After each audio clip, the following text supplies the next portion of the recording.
Hello, good morning, and welcome along to today's morning stream. I'm Matt Addison. David Comerford is alongside me. I've not done one of these for a while, so forgive me any rustiness. Dave, how are you, mate? You good? You had a good weekend? Yeah, all good. Obviously, pre-season ramping up now. Obviously, alongside the transfer activity, so it's quite an exciting time, I guess. Yeah, absolutely. Liverpool's players, well, the first 8 players, or 7, and Thiago, who was pictured in his jeans and a t-shirt rather than the training kit, were back in action, of course, weren't they, on Saturday? We're going to see a lot more of those come back tomorrow, so that's certainly something to look forward to. I think we'll start to see now. It's about a month, isn't it, until Liverpool kick off the new season, so certainly an exciting time and plenty happening as well. We're going to talk about a few different bits this morning. We'll start with one which we know definitely will be the case, in that Elijah Gift is going to be leaving Liverpool. It looks like around £1 million or so Liverpool are going to get for him. I don't know how much you've seen of him, Dave. I've seen a fair bit of him myself for Liverpool's youth teams. It seems like a decent deal to me. I don't think he was one that was necessarily going to make it at Liverpool long term. He gets to go to Spain. Athletic Bilbao have been interested in him for some time. It seems like a decent move for him, but a decent move for Liverpool as well, I'd say.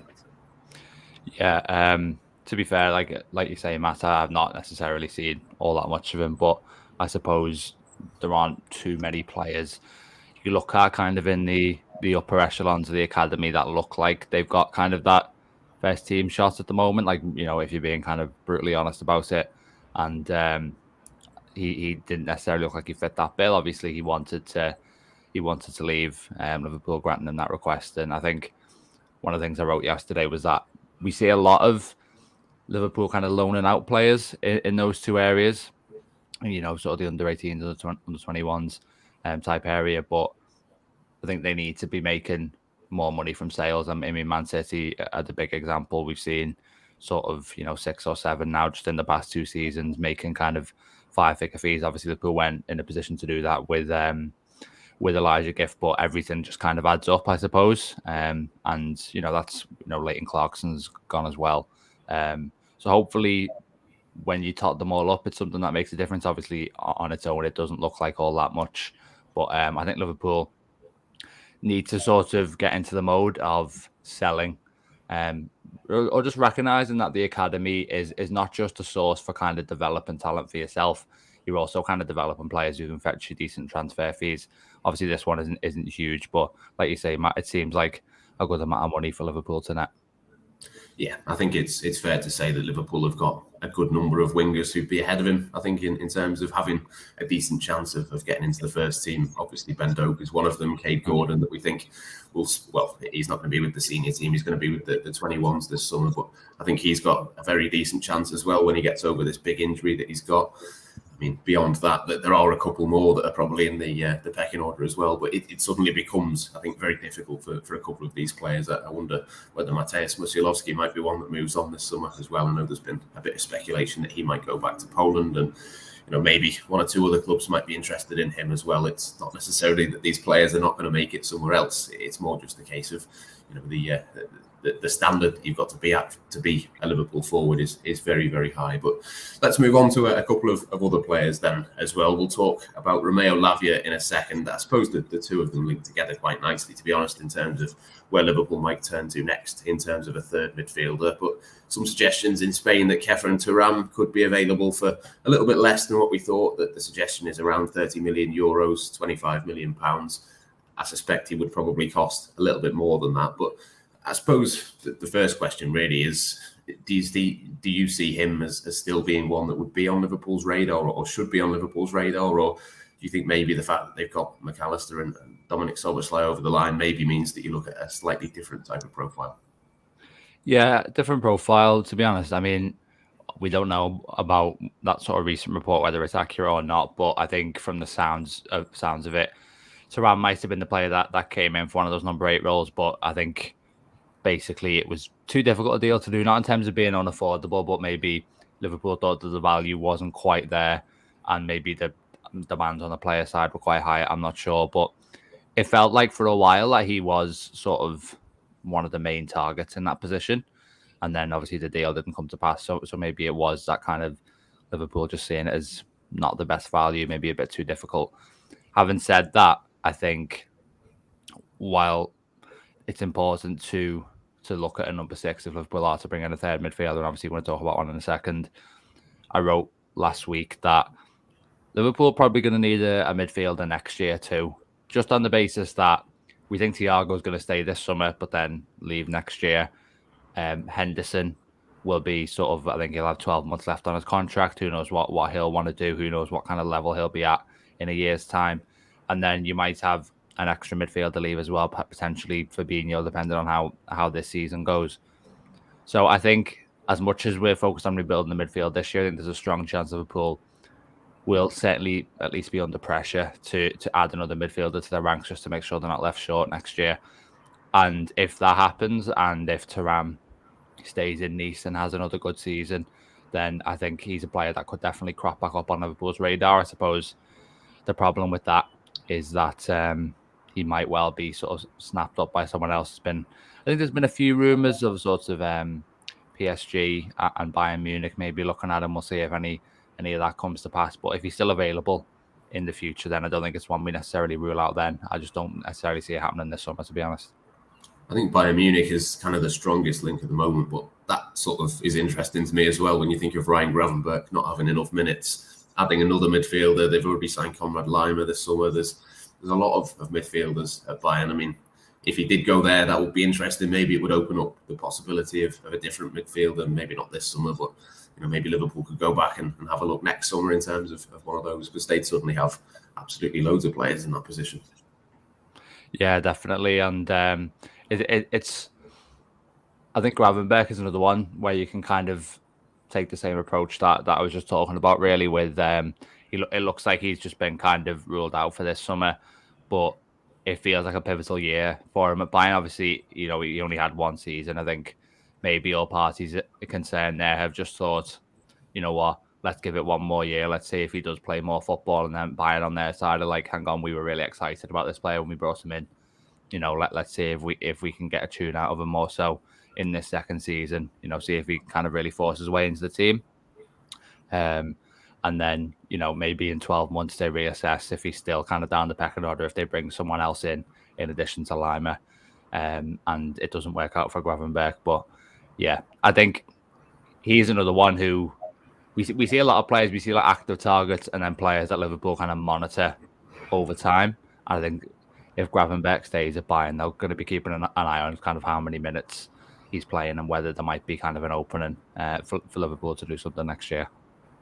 Yeah, exactly that. I mean, we've seen Liverpool go and look for players and maybe come back for them 2 or 3 years later. Someone like Gravenberch is certainly young enough for that to be the case. And I suppose Thuram is as well. So certainly be interesting to see what happens with both of those. But I think the most interesting one to me at the moment is Romeo Lavia. That seems to be the one that is the most likely to happen. I think Fabrizio Romano reported yesterday that it might be that sort of takes a bit of an increase in the talks, and the speculation might go up in the next couple of days or so. I mean, I've kind of been talked into it a little bit. I have to say, I wasn't quite sure when the links first came out to him, but the more I think about it, the more I can kind of see how it makes sense. What would your assessment be of Lavia at this moment in time?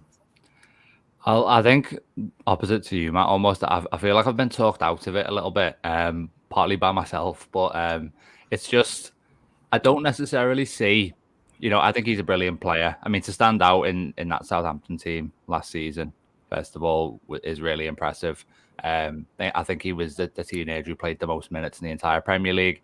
Obviously, considering it's his first year as well, following that move from Man City, first year playing kind of top flight football regularly, to sort of impress as much as he did. I think he was nominated for the Golden Boy Award. I mean, we're talking about a really talented young player here, but I think I read the other day that he's only played something like 17 more games than Stefan Bajcetic, and how small would that gap be if Bajcetic hadn't got injured midway through March?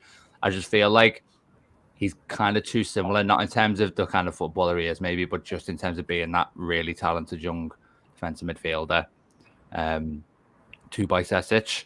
And if Liverpool were to get a number 6 this summer, I feel like it needed to be someone who was basically so good, so established, someone who's sort of 26, borderline world class, that you don't worry about Bajcetic anymore.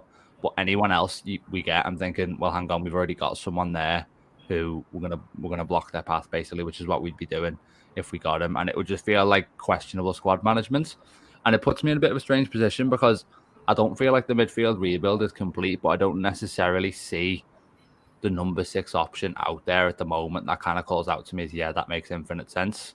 I mean, I don't know where you stand on Lavia, Matt. I mean, why is it that you think it's a deal that would kind of work for all parties? Well, firstly, I don't think it would work at 50 million, which is a bit of an issue because obviously Manchester City have got the buyback of 40 next summer. So I think Southampton are going to want at least more than 40. Otherwise, why would you sell him? You just keep him another year. And I'd assume that Manchester City would come back for him next summer.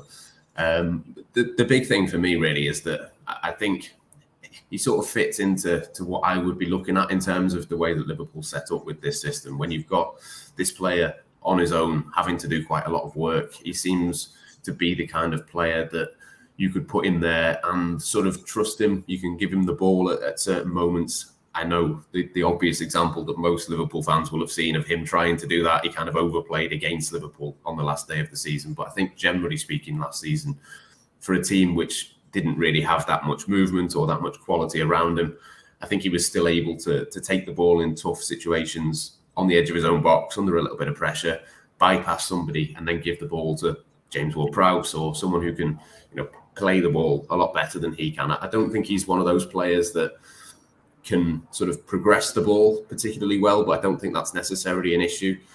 I also don't see the issue in terms of Stefan Bajcetic. Well, I can kind of see it to some extent, but I don't necessarily think that Bajcetic will be a number 6. I think there's a decent possibility that you can move him a little bit higher up the pitch as well. You can maybe make Bajcetic into the kind of understudy for Trent in terms of this hybrid role. I can certainly see him playing that kind of position for Liverpool. And I think, between Bajcetic, Thiago, if he's still there, Trent, whoever is going to play in this midfield, I think can sort of overcome the lack of maybe passing ability that Lavia has. Lavia can give you the kind of Thuram driving up the pitch type thing. And I think you've got a nice little blend of attributes in that midfield. So I can kind of see a situation where I think he's got a really high ceiling. I don't think he would come in and play straight away.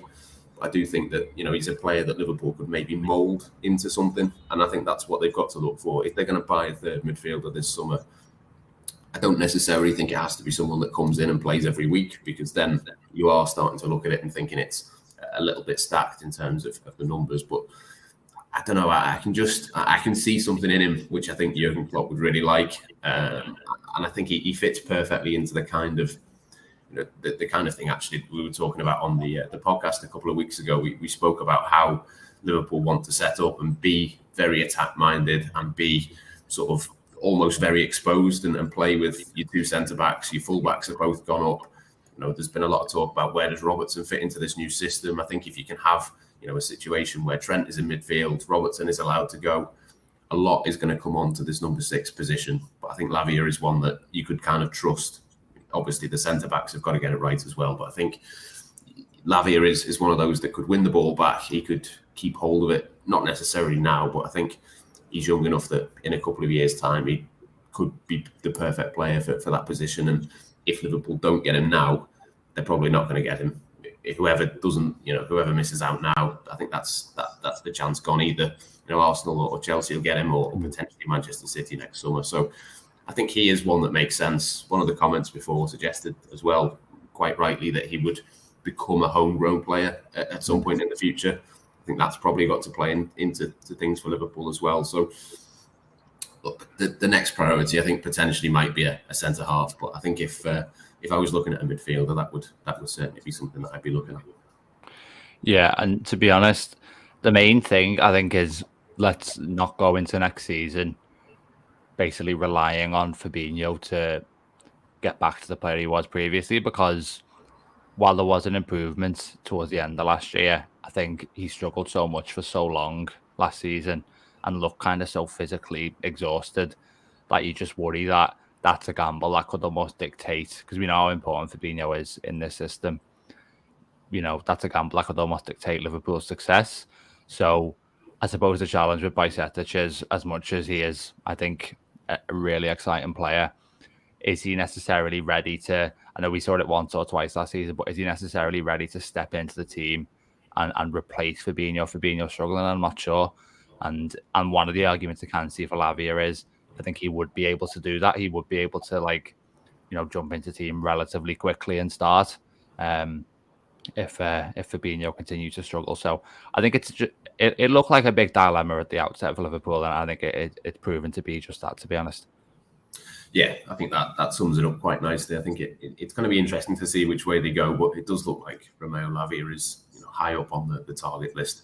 Like I said before, I would be surprised if they paid 50 million for him, but we shall see what happens. But I think we'll leave it there for now. Thank you to everyone who's got their comments in. I think a lot more comments than I've seen before on these streams. I've not been on them for a while, but it looks like people are getting excited about the transfers. We'll, of course, keep you up to date with all of those sorts of things on Liverpool.com as well. Loads more pieces. We've done lots of pieces already on Lavia and various others, but all of the analysis and all of the rest of it, do go over to the website and check that out. We'll be back for the rest of this week with more transfer updates, but from myself, Matt Addison, and from David Comfort. It's goodbye for now.